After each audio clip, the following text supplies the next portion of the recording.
Buenos días, profesora, compañeros. Hoy les vamos a hablar acerca de cómo los romanos manejaban las sucesiones.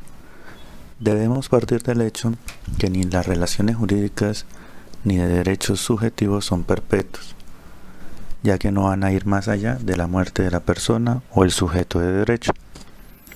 Y ustedes no me lo van a creer, pero aún en tiempo de los romanos las personas se morían, dejando en ocasiones propiedades, tanto muebles como inmuebles, terrenos, dinero y otros derechos.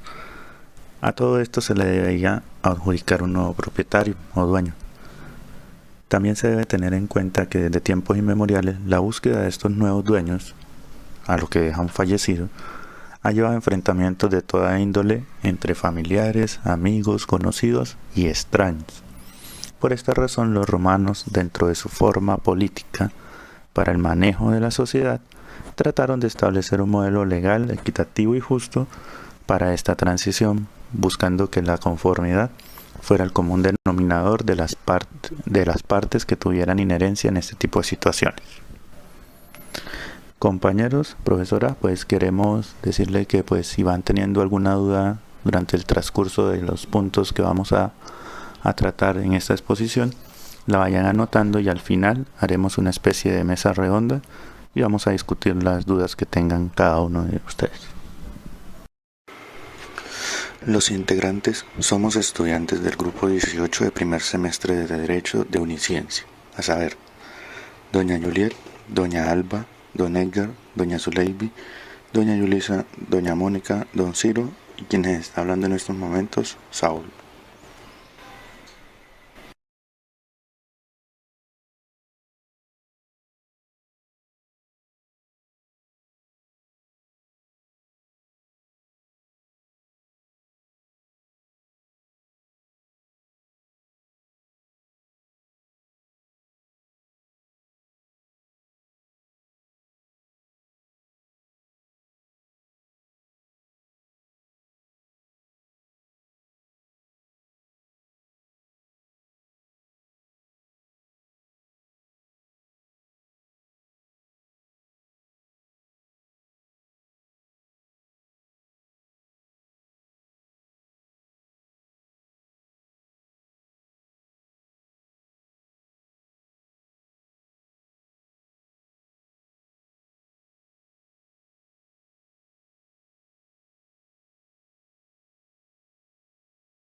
Ya entrando en materia, se consideraba la muerte como la principal causa de sucesión. Esta era aquel hecho jurídico por el cual una persona viva toma el lugar de una persona muerta, adquiriendo todos sus derechos u obligaciones, sea de forma completa o en parte, o bien también podría ser en uno o en más bienes ya definidos previamente.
Hay dos clases de sucesión a causa de muerte.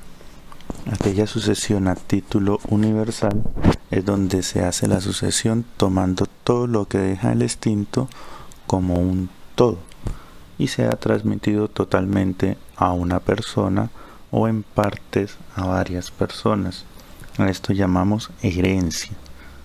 También tenemos al legado, que es lo que se le llama aquella sucesión a título singular en donde se transmite una o más cosas de manera determinada a una persona dada. Por ejemplo, el señor fulanito fallece y resulta que tenía 3 fincas, 2 apartamentos y un vehículo tipo camioneta. Sus herederos en este ejemplo serían 2 hijos. Si don fulanito quería dejar todo su patrimonio a sus hijos en 50% y 50%, incluyendo todas esas propiedades, sería una sucesión universal. Pero si don fulanito quisiera dejar la finca 1 y la finca 2 a su primogénito y las demás propiedades a su secundogénito, estaríamos hablando de un legado o una sucesión a título singular. Ahora, para reafirmar conceptos, según Juliano, consideramos que la herencia no es más que la sucesión de todos los derechos que tuvo el causante. Y pues heredero es el sucesor universal de los pasivos y los activos y que le correspondía continuar la personalidad jurídica del muerto, formándose con él una sola persona.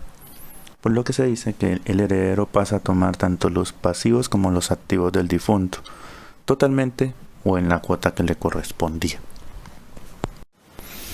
Ahora vamos a hablar de la delación. La delación era el llamamiento que se le hacía a las personas con derecho sucesorio para que la acepten o rechacen o repudien. Es necesario aclarar que había en el derecho romano un cierto tipo de herederos que no podían repudiar la herencia. Estos eran llamados necesarios. Es así que se dice que una herencia ha sido delatada cuando se llama a alguno a recogerla. Había ocasiones en donde la delación se realizaba extemporáneamente, es decir, no se hacía el tiempo de la muerte del causante, sino al cumplirse cierta condición estipulada en el testamento. Asimismo, para considerar que hubiera una delación de una herencia, se requerían 3 cosas fundamentales. Primero, que el causante hubiera muerto. Se utilizaba la expresión cujus successionis agitur para reportar que el difunto de quien trataba la sucesión había fallecido. Segundo, que la persona en quien caía la delación estuviese viva.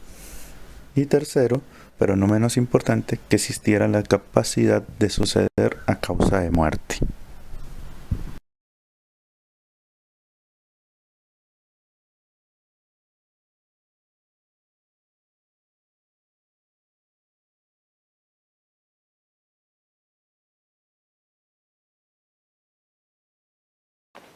Ahora bien, tenemos que según la fuente de la herencia, esta se puede clasificar en testamentaria o legítima.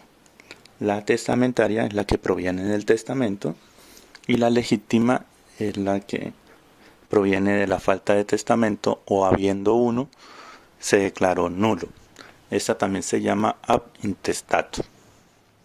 La herencia testamentaria era la primera opción en el derecho romano.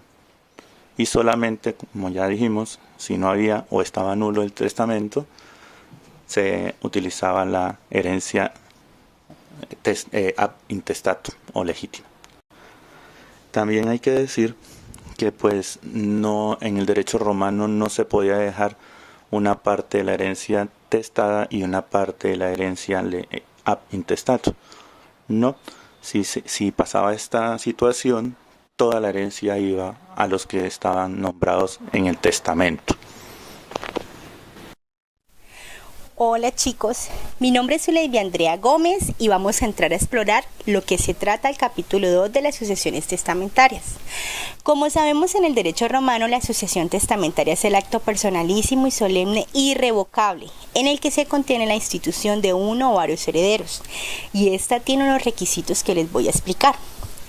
Para Modestino, el testamento se define en 3 puntos importantes que son: primero, el testamento es la justa decisión de nuestra voluntad respecto a lo que cada quien quiere que se haga después de su muerte.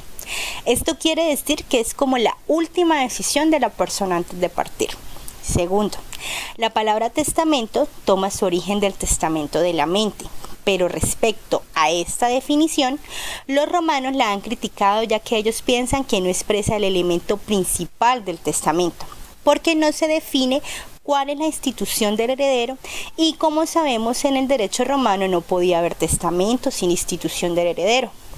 Tercero, la institución del heredero es cabeza y fundamento de todo testamento. Como podemos entender, esto no sucede ya en el derecho civil moderno, donde ya no es necesario la institución del heredero para que haya un testamento. Les voy a explicar un poquito qué es la institución del testamento. La institución es un elemento esencial que se ha destacado en el testamento romano, porque se define como una declaración solemne y de última voluntad por la cual se instituye un heredero. Pero este testamento también cuenta con otras disposiciones para después de la muerte, como legados, manumisiones y nombramientos de tutores. Les voy a explicar cada una de ellas. El legado es una disposición contenida en el testamento a título particular con las que el testador deja a voluntad propia parte de su herencia. Las manumisiones, como ya sabemos en la antigua Roma, este era el nombre que recibía el proceso de liberar a un esclavo, tras lo cual se convertía en una persona liberta. Nombramientos de tutores, entre otras que podían haber sin que éstas fueran de la esencia principal del acto del testamento. El testamento también tiene unos requerimientos para que sea válido, como por ejemplo, el factio testamenti activa. Quiere decir que el testador tenga la capacidad de testar. El factio testamenti pasiva, que el heredero fuera capaz de ser instituido como tal. Y por último, que se observara la plenitud de las formalidades del testamento. También podemos ver que para tener la capacidad de testar hay que tener un patrimonio propio, gozar de capacidad jurídica y tener el ius commerci. Recordando que la capacidad de testar es un derecho público más no privado. Por eso solo los sui iuris jurídicamente capaces que tuvieran el ius commerci podían testar, así como los hijos de familia podían otorgar testamento respecto a su peculio quatrense o quasicatrense. Pero también se encuentran personas jurídicamente incapaces de otorgar testamento, como los impúberes, los furiosos, entre otros. Existen diferentes formas de los testamentos, ya que en las distintas épocas variaron, y con la evolución del derecho, las antiguas formas se llamaron de otra manera. El testamento calatis comitis. Este se otorgaba por medio de una declaración de voz que hacía el testador al heredero, ante el pueblo reunido de los comicios. El testamento imprusictu. Este se otorgaba en los tiempos de guerra delante de ejército formado. El testamento peares libran era un mancipatio o una venta simulada del testador al heredero, y cuando se realizaba él tomaba el nombre de familiantor o comprador de la herencia. Ya como sabemos, la mancipium se debía realizar con su ritualidad propia y este acto era para los efectos después de la muerte del testador. Durante este tiempo se posponían los efectos de la venta fingida.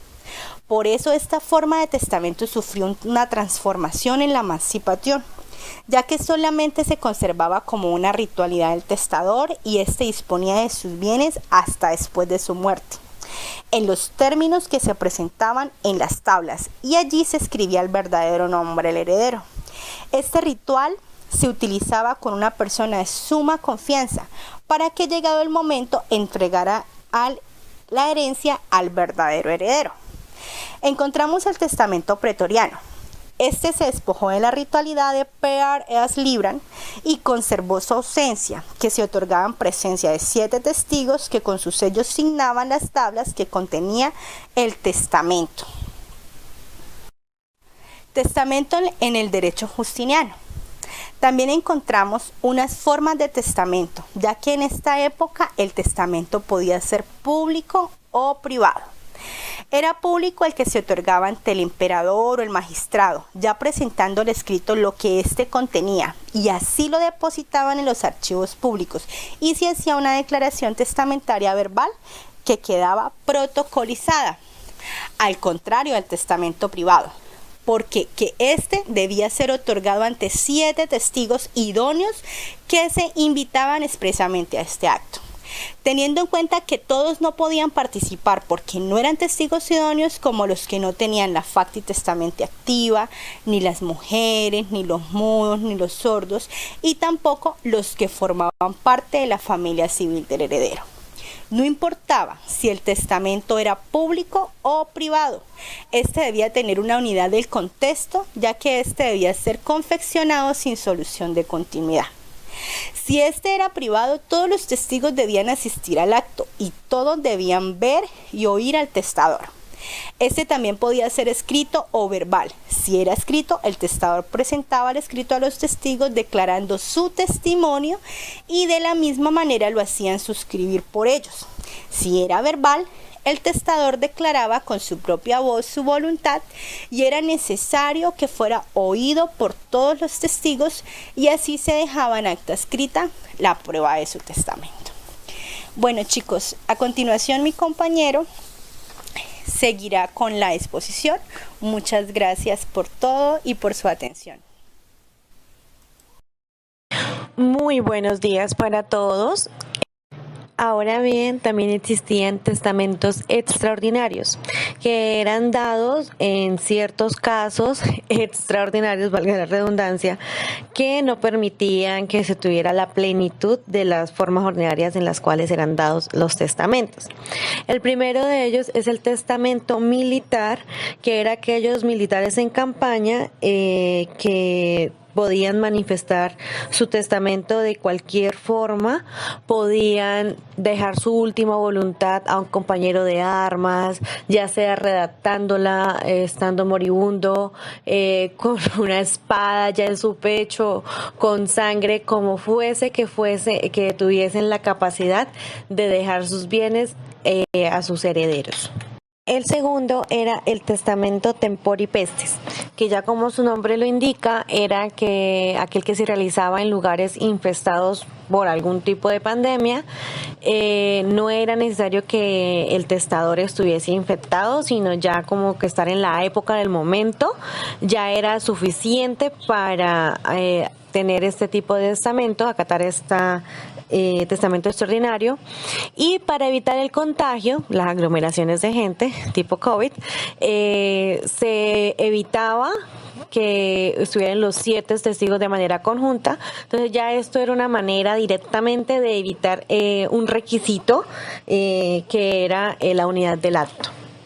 El tercer tipo de testamento es el testamento rure condition, el cual era hecho en el campo. Entonces, como se trataba de testamentos que solamente se podían hacer en el campo o en lugares muy alejados de la civilización, donde era casi imposible o muy complicado encontrar hombres letrados, entonces lo que se hacía era disminuir la cantidad de testigos a 5 y se procedía de manera normal. La institución del heredero. No podría haber testamento sin que antes se instituyera un heredero, como ya lo establecimos, que tuviera la factio testamenti pasivo. Entonces, de hacer la capacidad de ser instituido, se debía determinar el heredero al inicio del testamento en términos en los que no quedara lugar a confusiones de quién era la persona designada, ya sea por su nombre o por alguna condición que dijera esa es la persona. Se podría poner una condición para adquirir la herencia, pero no se podría dejar como una condición resolutoria, que sería como desde cierto día o hasta cierto día va el heredero. Y una vez que la persona fuera seleccionada como heredero, no podía dejar su condición de heredero. Bueno, generalmente se establece como una proporción para los múltiples herederos, ya que puede ser uno o infinitos, pero si no se establecía la proporción, se daba por sentado que eran iguales.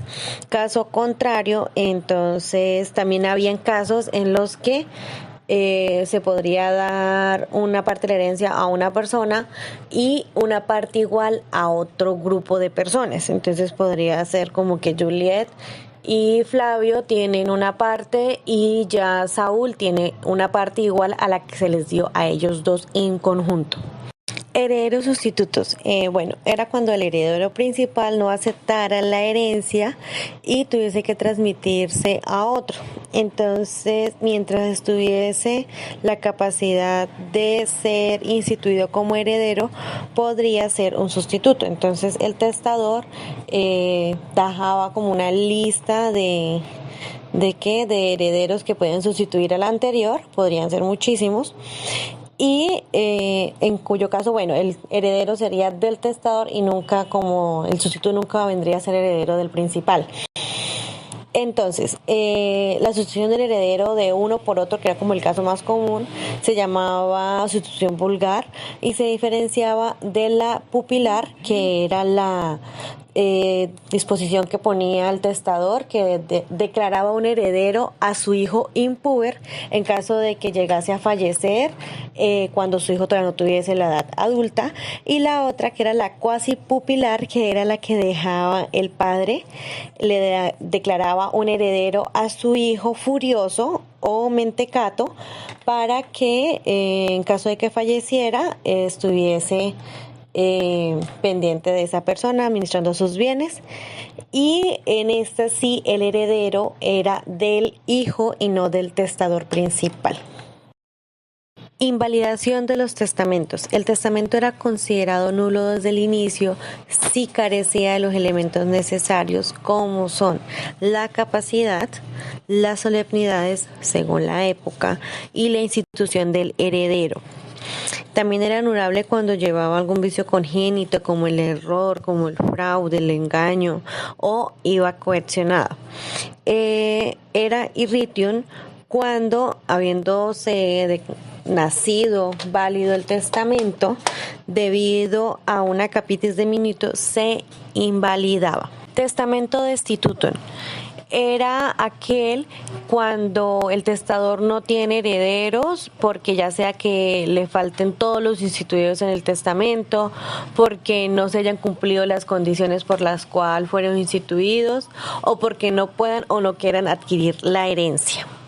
Testamento ruptum, el cual ocurría por la acnación de un póstumo o por la mudanza de la voluntad del testador, el cual destruía el testamento o lo invalidaba. Y el último, el inoficiosum, era el testamento que desconocía la porción de los legítimos. Se llamaba de esta manera porque desconocía su labor con su familia. Buenos días, yo les voy a explicar acerca de la adquisición de la herencia.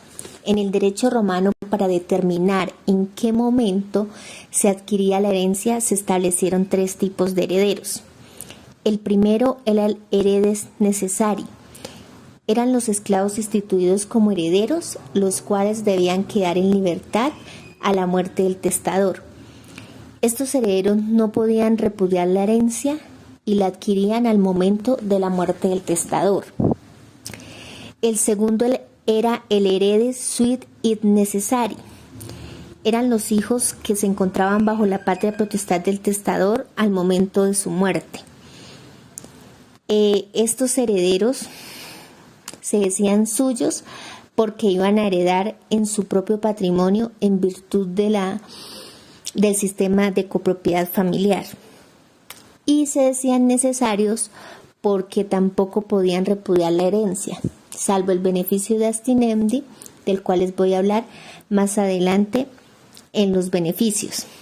Entonces, salvo ese beneficio, ellos también adquirían la herencia a la muerte del testador. El tercero y último tipo de heredero era el heredes extrani vel voluntari. Estos eran los herederos extraños y voluntarios, los cuales podían aceptar o repudiar la herencia libremente. Este tipo de herederos, a diferencia de los 2 que les mencioné anteriormente, no adquirían la herencia sino hasta cuando no llegaban a aceptar. La aceptación o repudio de la herencia se daba de 2 formas: de forma expresa y de forma tácita. Entonces, la aceptación de forma expresa se llamaba hereditatis additio, que era adición de la herencia, y debía efectuarse en forma solemne bajo un ritual que se denominaba cretio. ¿Qué era el cretio? Era un ritual donde se aceptaba verbalmente ante testigos pues la aceptación de la herencia. Y la segunda, en este caso, era la aceptación tácita, se denominaba proheredere gestio, que significaba gestión o acto de heredero. Consistía en ejecutar cualquier acto que implicara la aceptación. Un acto, por ejemplo, de enajenación o el usufructo de los bienes, o cualquier acto que esté catalogado como un acto de heredero. En el caso de la repudia expresa, la redundancia se daba cuando expresamente se manifestaba la voluntad de no aceptar, y era tácita cuando se ejecutaba algún acto que implicara pues la intención de repudiarla. Otro de los temas es los efectos de la adquisición de la herencia respecto a terceros. Entonces, una vez se adquiría la herencia, el heredero entraba a ocupar el lugar del causante pues en todas sus relaciones jurídicas, ya fueran activas o pasivas. Consecuencia de ello, que el heredero quedaba pues obligado en todas las deudas del causante, aún más allá del caudal hereditario, salvo el beneficio de inventario, del cual les hablaré más adelante en los beneficios. Entonces, y justo desde entonces se habla de él. Otra parte era que pues el heredero quedaba igualmente obligado a pagar todo gravamen, toda carga que le impusiera el testador en beneficio de terceros. Bueno, ahora les voy a hablar sobre los beneficios. Los beneficios vinieron a moderar los efectos de la adquisición de la herencia, tanto en favor del heredero como de los terceros acreedores del causante. Entonces, estos beneficios fueron los siguientes. El primero, el ius deliberandi, que era la facultad que se le concedía al heredero para deliberar dentro de cierto término sobre la aceptación o repudia de la herencia. En ese tiempo él podía examinar la situación patrimonial de esta sin que pues ello implicara una aceptación tácita de la herencia. El heredero tenía el ius deliberandi por un término de 9 meses, o sea, después de la muerte del causante, si lo concedía el magistrado, y de 1 año si lo otorgaba el emperador. El segundo beneficio era el beneficio de inventario, el cual les mencioné anteriormente. Este beneficio tuvo origen con el privilegio que tenía el militar de no responder de las deudas del causante, sino hasta el monto del activo patrimonial dejado por este. Sin embargo, Justiniano extendió este beneficio a todo heredero que al momento de aceptar la herencia manifestaba expresamente pues que la aceptaba de conformidad con un inventario. Y de esta manera, el heredero aceptante no respondía por las deudas, sino hasta la concurrencia del activo inventariado. El tercer beneficio era el beneficio separatio honorum. Entonces, este beneficio era para los terceros acreedores del causante. Entonces, consistía en que, invocándole, no se confundían los bienes de la herencia con los del heredero para responder conjuntamente por las deudas de este y las de la herencia, sino que se separaban los patrimonios, de forma que el patrimonio herencial quedara para responder por las deudas del causante, de preferencia respecto de las deudas personales que tuviera el heredero. Y el último beneficio era el beneficio de abstinendi. Entonces, para moderar el rigor de los principios en orden a la condición jurídica del heredero suyo y necesario, que fue el tipo de heredero número 2, el cual les mencioné anteriormente, frente a las cargas de la herencia, el pretor les concedió a ese tipo de herederos el beneficio de abstenerse de toda gestión de heredero y en tal situación pues poner a salvo los bienes propios frente a la persecución de los acreedores. Ahora les voy a hablar acerca de los efectos de la adquisición de la herencia entre coherederos.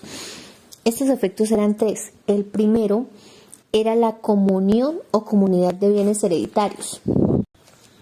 Entonces, una vez adquirida la herencia por varios herederos, surgía entre ellos una comunidad sobre el caudal hereditario.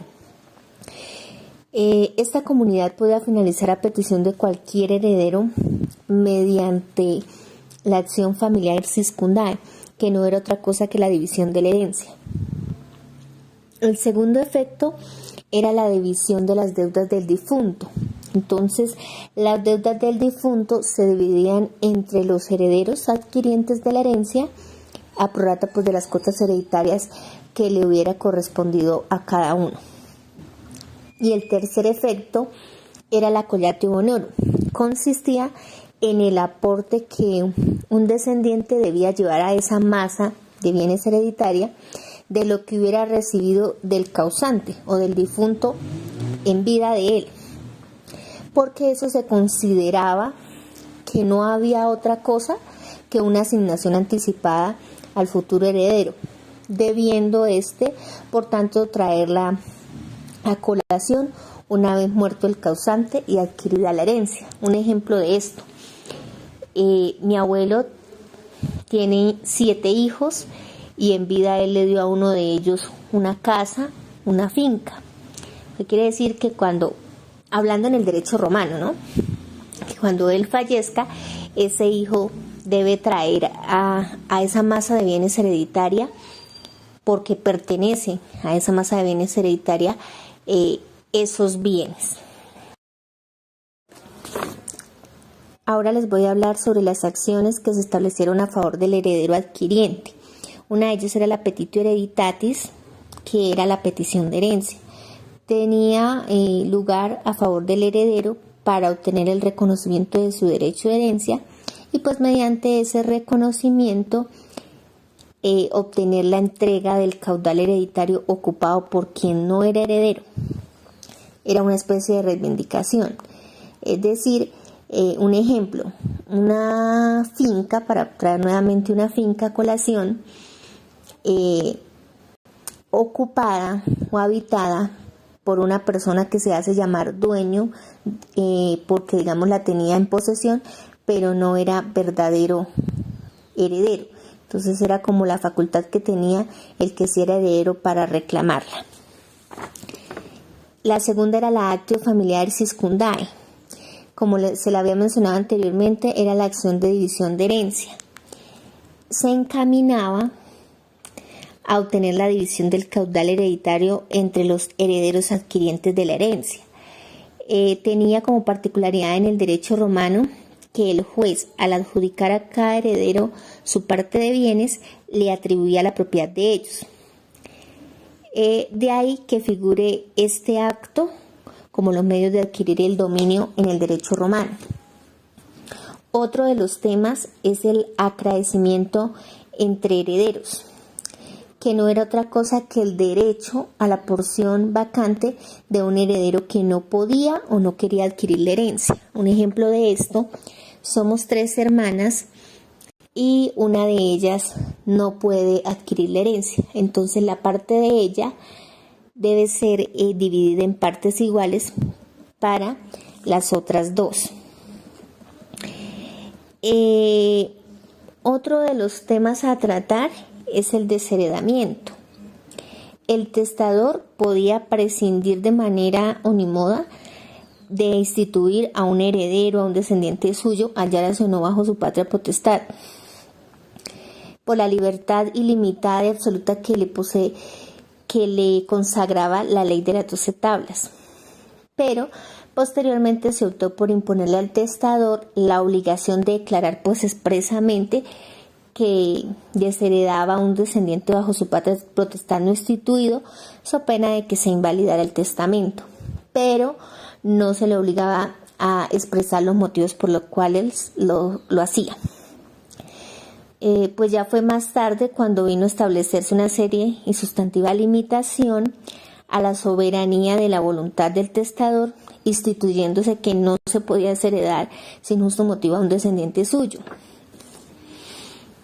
Esta institución restrictiva evolucionó pues progresivamente hasta culminar en el derecho justiniano, en donde se sentaron las bases definitivas relacionadas ya con la... Se llamaba legado a una disposición de última voluntad por la cual se dejaba a una persona alguna cosa o se le concedía cualquier beneficio económico en el patrimonio herencial. El legado podía ser hecho en testamento o en codicilio.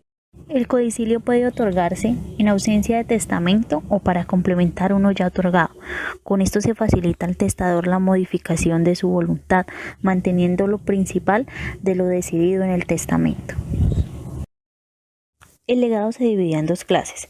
La primera, el legado per vindicationem. Este se atribuía de manera directa al legatario la propiedad de la cosa para después de la muerte del causante, porque tan pronto es aceptada la herencia, la cosa se hace de propiedad civil del legatario. El segundo, el legado per damnationem, no se atribuía de manera directa la propiedad de la cosa al legatario, sino que se ordenaba al heredero o a los herederos traspasar esa propiedad al legatario. El dominio de este legado era muy grande. El testador podía legar toda cosa corporal susceptible de propiedad privada hasta una cosa futura, las cosas incorporales o cualquier hecho con tal de que sea lícito. Adquisición de los legados. Como toda disposición por causa de muerte, el legado no podía en ningún caso ser adquirido antes de la muerte del causante, pero después de esa muerte surgen dos situaciones en el proceso de adquisición del legado. La primera, el dies sedit, significaba el día en el que principiaba para el legatario la posibilidad de la adquisición. Tenía lugar en la muerte del causante, salvo que el legado haya sido hecho bajo condición suspensiva. Luego el dies sedit no llegaba sino cuando se cumpliera la condición. En esta situación, el legado podía ser transmisible a los herederos. La segunda, el dies venit, el día en el que se consolidaba la adquisición del derecho al legado. Ese día no podía llegar sino una vez adquirida la herencia por el heredero sobre quien expresaba el legado. Operaba en pleno derecho sin que fuera necesario un acto de aceptación expresa por el legatario. Limitación de los legados. Ley falsida. Según esta ley, los legados no podían pasar de las 3/4 partes de la herencia. Si pasaban de este límite, debían ser reducidos proporcionalmente hasta dejar libre la 1/4 parte o 1/4 falsida para el heredero. Invalidación de los legados. El legado podía ser nulo desde su origen o llevar a invalidarse por causas posteriores. Esta invalidad se perpetuaba según la regla formulada. Un legado que hubiera sido nulo si el testador hubiese muerto inmediatamente después de haberlo ordenado, debía continuar siendo nulo. Un legado válido a su origen podía invalidarse por A. Ademptio, era la revocación del legado por quien lo había hecho. B. Traslatio, era el traslado de un legado en otro destino por voluntad de su tutor. Ese cambio podía ser dado en cuanto al objeto, en cuanto al heredero que debía cumplirlo o en cuanto a las modificaciones que lo afectaran. C. Extinctio, era la extinción del legado por causas ajenas a la voluntad de su autor, como la pérdida de la factio testamenti, la falta de heredero grabado sin reemplazarlo o la pérdida de la cosa.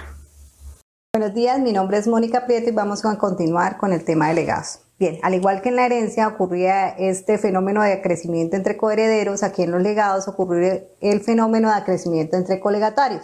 ¿Qué quiere decir esto? Que si estando legando una misma cosa por dos personas y una de estas falta o no tiene quien la reemplace, pues la persona que queda se aprovecha del todo. Esto sería el acrecimiento entre colegatarios. Bien, continuamos con fideicomisos. Los fideicomisos podían ser singulares o universales. ¿Qué son los fideicomisos singulares? El fideicomiso es una disposición de última voluntad en la cual se encargaba quien recibía algo de herencia o legatario o cualquier tipo del traspaso de una cosa en singular o una cantidad de dinero determinada. Tanto el fideicomiso como el legado eran muy similares. Sin embargo, tenía una serie de diferencias. Por ejemplo, el legado solo podía ser impuesto a un heredero testamentario, mientras que el fideicomiso podía ser impuesto a un heredero testamentario o legítimo o cualquier persona que tuviera algún tipo de herencia o recibiera algún tipo de herencia. El legado solo podía dejarse en testamento o codicilio, mientras que El fideicomiso se podía dejar de manera muy sin formalidades, podía ser verbal. Bien, el fideicomiso universal, al igual que en singular, era una disposición de última voluntad. Sin embargo, aquí se establecen 4 elementos. Uno es el fideicomitente, que era la persona que constituía ese fideicomiso. El otro era el heredero fiduciario, quien recibía la herencia para luego traspasarla. Y el otro era el fideicomisario, es decir, la persona a la cual se debía traspasar en última instancia esta herencia. Y por último, el objeto. Era la herencia o una cuota de ella la cual debía ser traspasada. Bien. El heredero fiduciario tenía unos derechos o unas obligaciones. Acordémonos que el heredero fiduciario era el que recibía la herencia para luego traspasarla. ¿Cuáles eran estos derechos? A los frutos de la masa herencial, puede ser por ejemplo un arriendo, al reembolso de los gastos útiles que se redundaron a favor del fideicomisario, al igual que el relevo de las deudas que se adquirieron a favor o con interés del fideicomisario. ¿Cuáles eran las obligaciones del heredero fiduciario? Era conservar el patrimonio herencial y traspasarlo en la fecha estipulada. ¿Cuáles eran los derechos del fideicomisario? A la muerte del fideicomitente, o sea, el que elaboraba el fideicomiso, el que decía cómo era el fideicomiso, por regla general, el fideicomisario adquiría el derecho ad rem, que es el derecho personal con respecto al fiduciario, del objeto de la herencia o de la cuota de ello.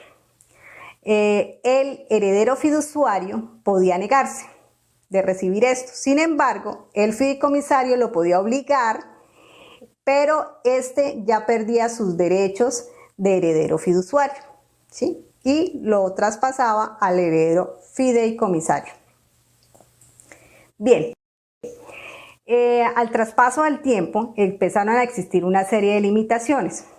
Antes, el fideicomitente podía ordenar el traspaso de toda la herencia al fideicomisario. Sin embargo, el Senado Consulto Pegasiano estableció que no debía ser así, sino que solo se podía traspasar las 3/4 partes al fideicomisario, y el heredero fiduciario solo podía hacer acreedor de la 4ª parte. Esa fue una de las tantas limitaciones. Ya al final de la República se estableció otra limitación, que es la 4ª legitimaria. ¿Qué es la 4ª legitimaria? Es que los herederos más próximos o los familiares más próximos tenían derecho a una 4ª parte de la herencia, y esta debía estar establecida en el testamento. Si no estaba establecida, el testamento era inoficioso y podían establecer una querella, que era la querella inoficiosa, un testamento en que la hacían con el objeto de invalidar. Entonces, estos herederos testamentarios, que eran también el ab inestato, si no estaba, podían establecer una demanda para que ellos pudieran llegar a tomar su parte dentro de la herencia. Hasta ahí llegamos mi tema y continuamos con el siguiente. Ahora bien, en este punto es importante reconocer que tenemos en los tipos de sucesiones la sucesión ab intestato o legítima. Recordemos que este tipo de sucesión tenía lugar cuando no había testamento, o si lo había, era invalidado o no se quería suceder. De tal manera que fue regida por 5 estatutos jurídicos distintos, los cuales se conocen como la Ley Dicemviral o de las 12 tablas. También se encuentra el sistema pretoriano. Del mismo modo se encuentran las reformas introducidas por el Senado Consulto Orficiano y Tertuliano, y por último también se encuentra regido por las novelas de Justiniano. De modo que es importante señalar que la ley dicemviral o de las 12 tablas, que valga la pena decir, fue el primer derecho escrito o uno de los grandes logros de los plebeyos, se nos presenta desde 2 grandes rasgos. Por una parte está la preferencia de la familia civil sobre los parientes consanguíneos y la sucesión presentada desde las clases. Es importante también recordar que desde lo civil en las familias romanas no necesariamente aquellas estaban unidas por lazos consanguíneos, sino que también existían otras personas que habían sido acogidas por el pater familia y por lo tanto le debían sumisión. De modo que encontramos que se nos presenta a este punto la sucesión por medio de 3 clases. Por una parte estaba la clase sui heredes, es decir, los herederos legítimos bajo la patria potestad del causante al tiempo de morir. Entonces encontramos aquí en ese punto a la mujer in manu, entiéndase in manu como la potestad que ejercía el pater sobre su esposa. Por otra parte estaba el hijo adoptivo y también encontramos al hijo póstumo, es decir, el no nacido en el momento de morir, el causante. También vale la pena señalar que tenía lugar in capita, de manera in capita, en donde concurrían varios descendientes de un mismo grado a recoger la herencia. Y por otra parte, también encontramos la in estirpes, es decir, cuando había muerto un descendiente antes del causante, habiendo dejado este a su vez descendientes. Estos descendientes de esta manera recibían la cuota para repartir en partes iguales. También vale la pena recordar en este punto que el pretor era el magistrado que dirigía el proceso y el juez un ciudadano no elegido de común acuerdo por las partes. Las tablas 4 y 5, según se dice en las referencias, contendrían el derecho de las familias y de las sucesiones. Por otra parte, encontramos la clase 2, es decir, los agnados del difunto del grado más próximo. Entiéndase agnados como las personas que están sometidas a la potestad del pater familias. En este punto también es importante ampliar un poco esta terminología y decir que la agnación está relacionada con propiamente el derecho civil, la cognación está asociada con el parentesco natural y la afinidad está asociada con un parentesco de orden más político. La tercera clase se encuentran la de los gentiles. ¿Quiénes eran los gentiles? Miembros de la gens del grupo de familias en sentido amplio a la que pertenecía el difunto. El sistema pretoriano, o también conocido como ius praetorium, fue el derecho creado por el pretor romano a través de sus edictos. La bonorum possessio se llegó a reconocer como una situación jurídica definitiva frente a una sucesión testada o intestada. Aquí encontramos la sucesión, aquella que se daba de conformidad con la disposición del testador, reconocida como la bonorum possessio secundum tabulas. Por otra parte, encontramos también si se concedida en contra de las disposiciones testamentarias, es decir, a favor de un heredero excluido por el testador, entonces tenía lugar la bonorum possessio contra tabulas. Así también encontramos la cumbre, que quiere decir que no quedaba expuesta a ser desconocida por un heredero preferencial, sino que era una situación jurídica definitiva.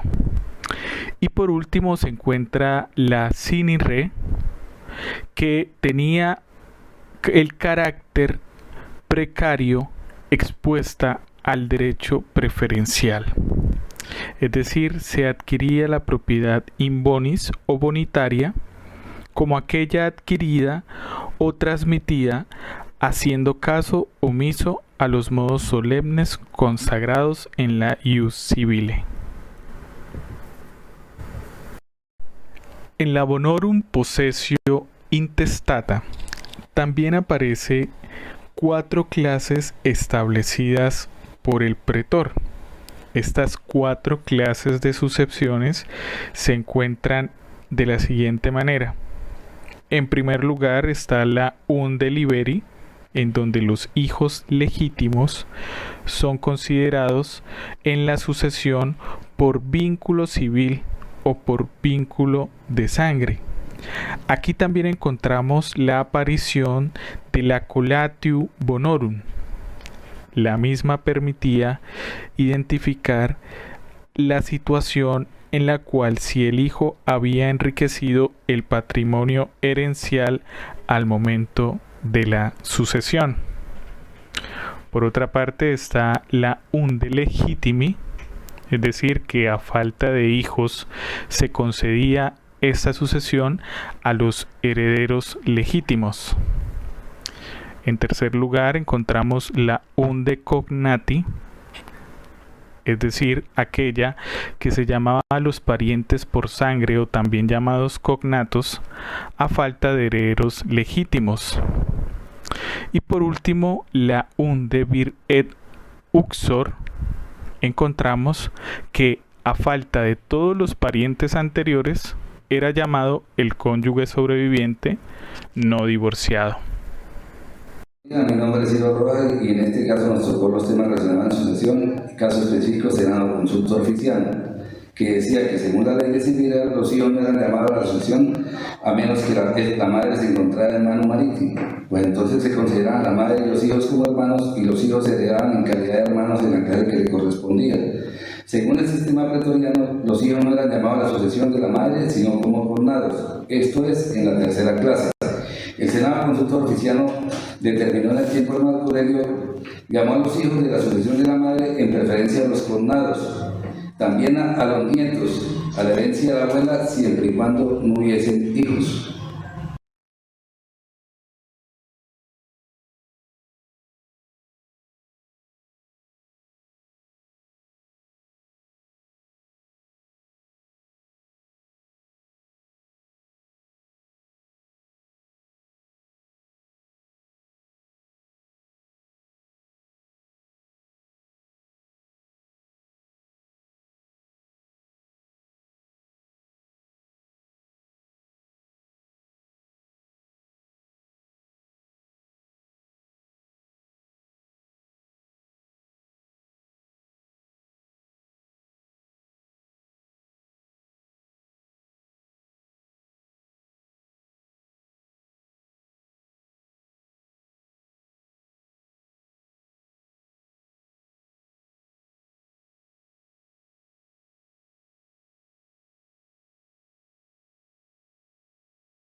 Algunas constituciones imperiales introdujeron nuevas modificaciones a los sistemas anteriores en beneficio de los cognados, los cuales fueron asignando ya más a los ganados.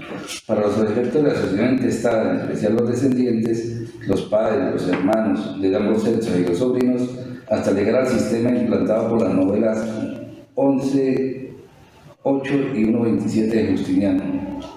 Ya. Las novelas 118 y 127 de Justiniano. En estos estatutos el sistema absoluto de que la sucesión intestada debían ser llamados los parientes consanguíneos del difunto sin consideración alguna del vínculo civil de nación. Se establecieron en efecto 4 órdenes o 3 de herederos, a saber, los descendientes de cualquier sexo o grado, ya estuvieran o no bajo patria potestad al morir el causante.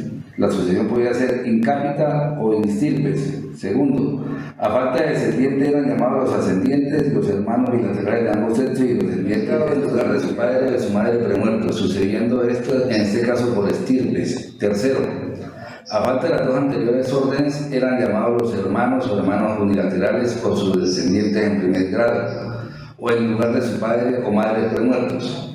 Cuarto, a falta de las clases anteriores eran llamados los demás colaterales según la proximidad de grados, incluyendo los más próximos a los más remotos.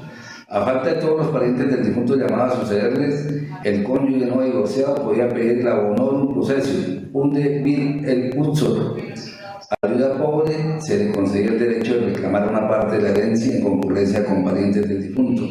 Concurriendo con 4 más descendientes, recibía una porción igual a cada uno de estos, porción viril. Concurriendo con un número menor de descendientes o con otros parientes, recibía la 4ª parte de la herencia, porción uxorial. A falta de todo pariente y de cónyuge sobreviviente, la herencia podía pasar a las corporaciones a que había pertenecido el difunto y en último lugar al fisco.